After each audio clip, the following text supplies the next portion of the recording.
أعوذ بالله من الشيطان الرجيم. بسم الله الرحمن الرحيم. عما يتساءلون عن النبأ العظيم الذي هم فيه مختلفون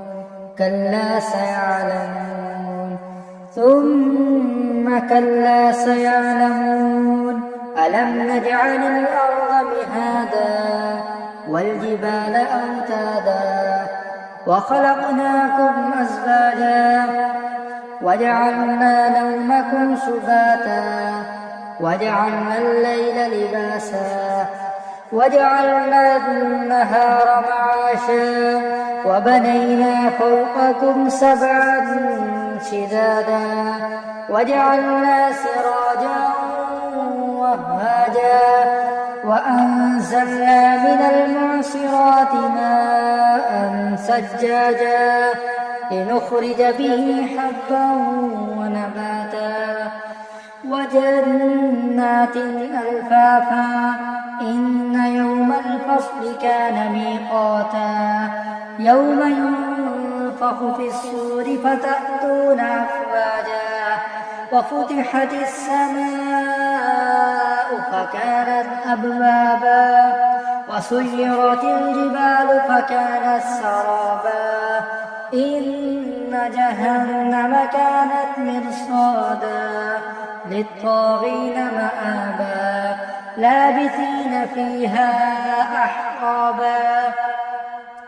لا يذوقون فيها بردا ولا شرابا إلا حميما وغساقا جزاء وفاقا إنهم كانوا لا يرجون حسابا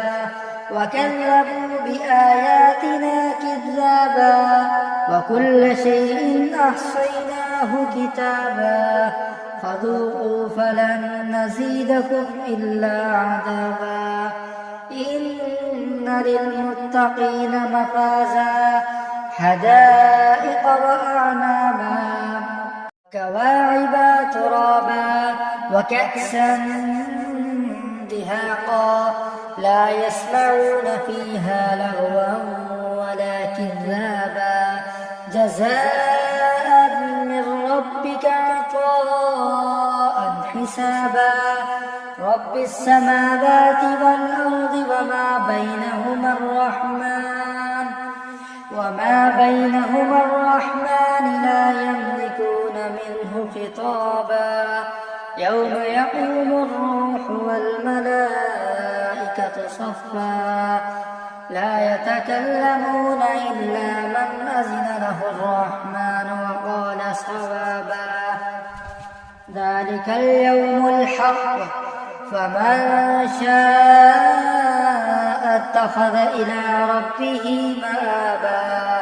إنا أنذرناكم عذابا قريبا يوم ينظر المرء ما